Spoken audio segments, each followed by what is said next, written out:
தன் அடிமையை அடிக்கிற எஜமான் அவன் தன் கையால் சாகாதிருக்கும்படி தந்திரமாக அடிப்பானானால் அவன் இரட்டிப்பான குற்றவாளியாக இருக்கிறான். ஒரு அடிமை தன் எஜமானுடைய பணம் அல்ல, அவன் தன் கடவுளுடைய ஒரு ஆன்மா. அவனை ஒரு மாட்டை விட மோசமாக நடத்துகிறவன் நித்தியத்திற்கும் சபிக்கப்பட கடவான்.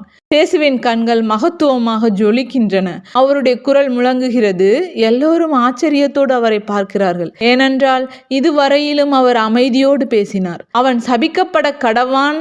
கடவுளுடைய வல்லமையும் ஒரு அடிமையின் புனிதமும் கூட அவர்களின் கெட்ட ஆத்துமங்களை மனந்திருப்புவதில்லை. அவர்கள் மனந்திருப்பப்பட முடியாது. தீமையின் பிரியம் கொண்டுள்ள ஆத்துமத்தில் நன்மை நுழையாது. ஆனால் கடவுள் பார்க்கிறார், போதும் என்கிறார். மனிதனிடம் அடிமையாக இராதவனை மட்டுமே கடவுள் கருணையுடன் நோக்குகிறார் என்றார். ஒரு அடிமை செய்யக்கூடிய ஒரே காணிக்கை அவனுடைய கண்ணீர் தோய்ந்த நேர்மை. அதை கடவுள் மறுக்கிறார் என்றா நினைக்கிறீர்கள்? இல்லை. இதோ நான் உங்களுக்கு சொல்கிறேன். ஒவ்வொரு நீதிமானும் ஒரு ஆபேல் தான். அவன் சங்கிலிகளால் கட்டப்பட்டிருந்தாலும், அவன் உளவு சால்களிலே சாக கிடந்தாலும், அல்லது உங்கள் அடிகளினால் அவன் இரத்தம் சிந்தி கொண்டிருந்தாலும் அப்படித்தான். புதுமைகளை அவசங்கைப்படுத்துகிறவர்களே, மனிதர்களை அவசங்கை செய்கிறவர்களே, கொலைக்காரர்களே, அவபக்தியுடையவர்களே, வெளியேறுங்கள். என் பார்வையில் இருந்து விலகி போங்கள். போதும், இதை நான் சொல்ல முடியும். ஏனெனில் தேவ சிந்தனையை மொழிபெயர்த்து தரும் தேவ வார்த்தை நானே.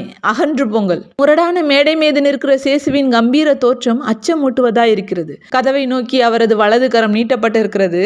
அவருடைய கண்கள் 2 நீல நெருப்பு சுவாலைகளைப் போல் இருக்கின்றன.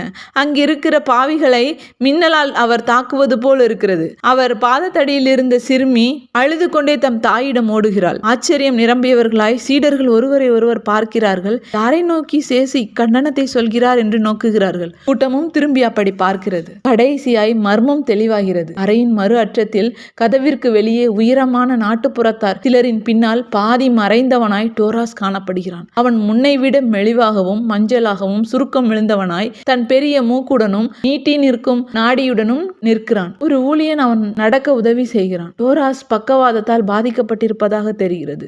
நான் சொன்னது போல் சீனாயின் தேவன் உனக்காக காத்திருக்கிறார். உனக்காகவும் நான் கேடு கெட்டவனே, நீதான் என் நோய்க்கும் என் நிலத்தில் நாச மிருகங்களுக்கும் காரணம். உன்னை மறுபடியும் சந்திப்பேன். அது எனக்கு மகிழ்ச்சியாயிருக்கும். ஆம், ஆனால் நீ என்னை காண விரும்ப மாட்டாய். ஏனென்றால் நான் உனக்கு நீதி தீர்ப்பவராயிருப்பேன்.